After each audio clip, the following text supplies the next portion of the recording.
Hello everyone, welcome back. Let us continue with our discussions on alcohols and phenols. In the last class, we have been discussing about the nomenclature of alcohols. So today, let us see how the phenols are named, the nomenclature of phenols. Now, the simplest member among the phenols is this C6H5OH, and this is named as phenol. It is represented by this structure. This is the simplest member of the phenols, and it is considered as the parent member of all the phenols. So all the other members are named as derivatives of this C6H5OH. In the command system, the position of the substituents is indicated by prefixes such as ortho, meta, and para. For example, if we have a compound like this, now at carbon 1 we have the OH group, then at carbon 2 we have a bromo group. These two positions, 2 and 6, which are adjacent to this functional group, they are called as ortho positions, just indicated by this O. And then position 3 and 5, they are called as meta positions, indicated by M. And the position that is opposite to the functional group, it is called as the para position, indicated by P. So here, since the substituent is at ortho position, this will be named as ortho bromophenol.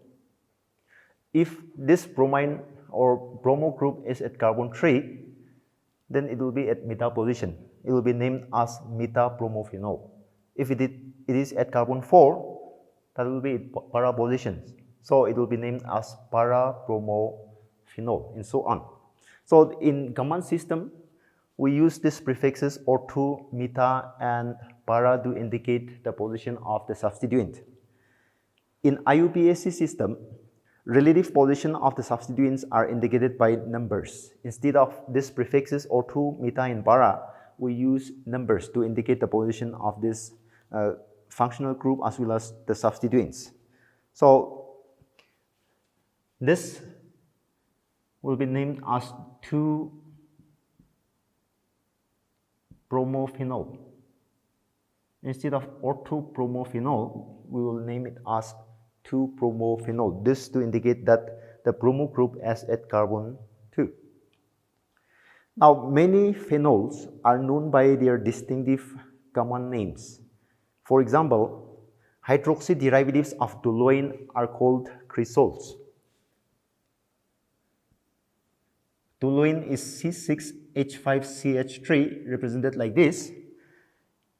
If we have a hydroxy group here, then this will be called as cresol. So all the hydroxy derivatives of toluene are called as cresols. If the OH group is at carbon 2 at the adjacent positions here or here, then it will be named as orthocresol. If it is at these two positions, it will be named as metacresol. And if the OH group is at the opposite position here, then it will be named as paracresol. Now let us see some methods for preparation of these alcohols and phenols. First, let us see about the preparation of alcohols. Now the first method that we can use for preparation of these alcohols is by acid catalyzed hydration of alkenes. So this can be prepared from alkenes by acid catalyzed hydration, addition of water in the presence of acids acting as catalyst. So if we have an alkene, water molecule can be easily added to across the double bond here to these alkenes, and we get alcohols. So ethane on hydration in the presence of an acid will give ethanol. Now, the thing to remember here in this reaction is that the hydrogen molecule gets added across the double bond. It breaks up into two parts, a positive part and a negative part like this, and these two parts get added across the double bond. So one goes to this carbon, the other goes to this carbon.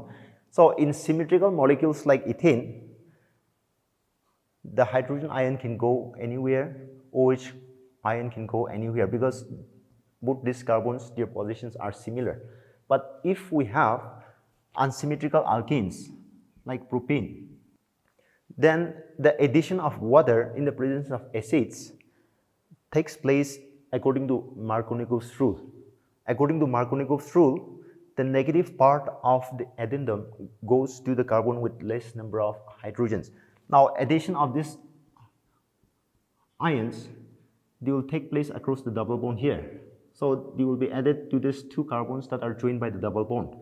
According to Markovnikov's rule, the negative part goes to the carbon with less number of hydrogens. So it should come here, and the hydrogen ion should come here. Of course, this should be CH2. So what is the product that is formed? We get CH3, then CH, OH gets added here, then the hydrogen ion gets heated here. So this becomes CH3. So from propane, we get propan 2O. So always remember, whenever water gets added to these unsymmetrical alkenes in the presence of acids, the addition will take place in accordance to Markovnikov's rule. That means the negative part goes to the carbon with less number of hydrogens. So from alkenes, we can obtain alcohols like this by hydration, addition of water molecules in the presence of some acid acting as catalyst.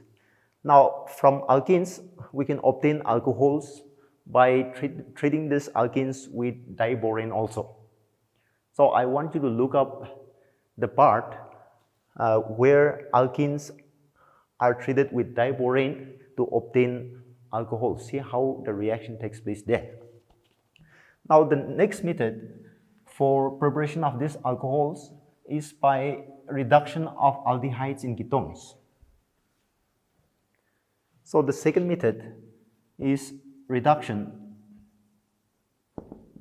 of aldehydes and ketones. Now, reduction of aldehydes means addition of hydrogen in the presence of some catalysts like finely divided metals like platinum or palladium or even nickel. So suppose we have an aldehyde like this, ethanol. It is reduced by hydrogen in the presence of a catalyst like platinum or palladium. Then we get an alcohol. So ethanol on reduction gives ethanol. Now, the point to remember here in this reaction again is that aldehydes will give primary alcohols, whereas ketones on reduction will give secondary alcohols. Let us see how we obtain that kind of alcohol. CH3, COCH3, this is a ketone. Propanone, this on reduction with hydrogen in the presence of a catalyst will give an alcohol like this. This will be propan 2O, and this is a secondary alcohol, whereas this is a primary alcohol. So aldehydes on reduction will give primary alcohols, whereas ketones on reduction will give secondary alcohols like this. Just like aldehydes and ketones, carboxylic acids can also be reduced to obtain alcohols. But in the case of these carboxylic acids, we use stronger reducing agents like lithium aluminum hydride or sodium boron hydride. Sometimes carboxylic acids, they are first converted to esters, and then esters are finally converted to alcohols. So by reduction of aldehydes, ketones, as well as carboxylic acids, we can obtain alcohols. Those are some of the methods by which we can prepare alcohols. Now let us see some methods for preparation of these phenols also. The first method is called as the Dawes process. In this Dawes process, chloropenzene is first fused with sodium hydroxide, and sodium phenoxide that is so formed is acidified to obtain phenol. So chloropenzene, a haloarine, it is first treated with sodium hydroxide. This takes place in the presence at high temperature, that is around 623 Kelvin, and at a pressure of around 320 atmosphere. When chloropenzene is treated with sodium hydroxide under these conditions, we get sodium phenoxide. Then the sodium phenoxide that is obtained here, it is treated with an acid like HCl, then the phenoxide is converted into phenol. So in Dawes process, a haloarine is first converted into a phenoxide, and finally it is acidified to obtain the phenol. The second method is preparation of these phenols from diazonium salts. So here, a diazonium salt is first prepared by treating an aromatic primary amine with nitrous acid. Nitrous acid, it is obtained by treating sodium nitrite with hydrochloric acid. So by treating sodium nitrite with hydrochloric acid, first we obtain nitrous acid, and with this we treat an aromatic primary amine. Then we get a diazonium salt. Diazonium salt on heating with water will give phenol. This is how the reaction takes place. So here, first an aromatic primary amine like aniline here, it is treated with a mixture of sodium nitrite and HCl, which gives nitrous acid, and this treatment will give us a diazonium chloride, a diazonium salt. The diazonium salt on heating or warming with water will give the end product, that is phenol. Alright, now let us see some physical properties of these alcohols in phenols. The first physical property of the alcohols in phenols is that these alcohols as well as phenols, they are polar compounds. Now, they are polar in nature because of the presence of this functional group OH group in both these classes of compounds. Now, OH group, if we see this bond between the OH group, we find a very highly electronegative oxygen atom bonded to hydrogen atom here.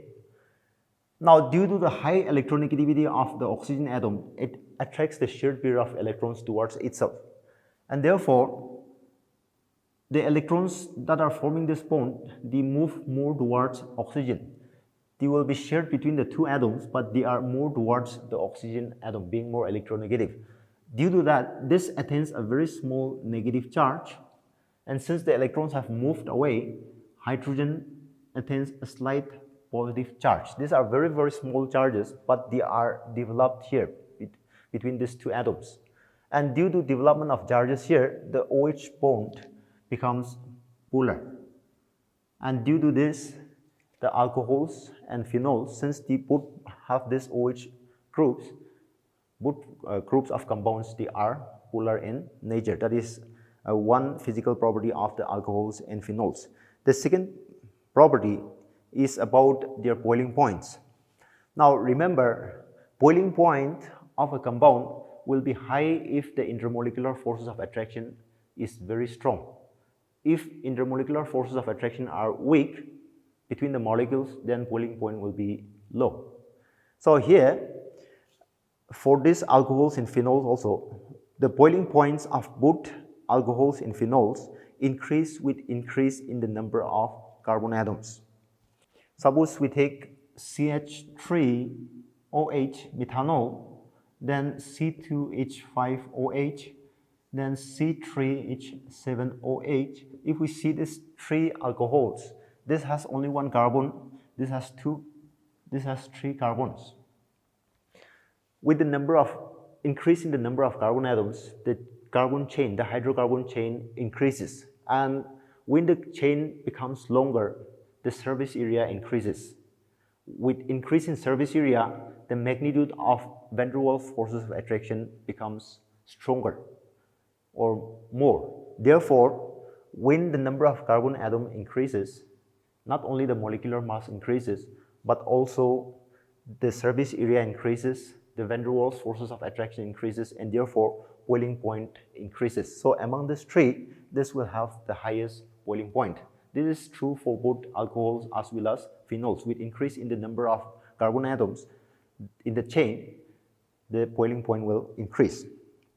The next point to remember about these boiling points is that if we have isomeric alcohols, those alcohols having the same molecular formula, then the boiling point follows the order primary greater than secondary greater than tertiary. That means primary alcohols will have higher boiling point than secondary, which will have higher boiling point than the tertiary alcohols. Let us see an example to understand this. Butane 1-ol, CH3, CH2, CH2, CH2OH. This is a primary alcohol. Then we have CH3, CH2, CH, CH3OH. This is a secondary alcohol. Then we have another alcohol, CH3, CH3, CH3OH. This is a tertiary alcohol. Now, if we just see the structures here, this has the longest carbon chain. So it has the largest surface area. When branching takes place like this, the surface area decreases. So with decrease in surface area, the magnitude of van der Waals forces of attraction decreases. And therefore, the primary alcohols will have higher boiling point, the secondary alcohols, and the tertiary alcohols having the smallest surface area will have the lowest boiling points. And the last thing to remember in this boiling points is that boiling points of alcohols and phenols are higher than those of hydrocarbons, ethers, or haloalkanes of comparable molecular masses. This is because in alcohols, hydrogen bonding takes place between the molecules. So due to intermolecular hydrogen bonding between their molecules, alcohols have higher boiling points than that of hydrocarbons, ethers, or haloalkanes or haloarenes, where hydrogen bonding does not take place. That is all for today. Thank you so much.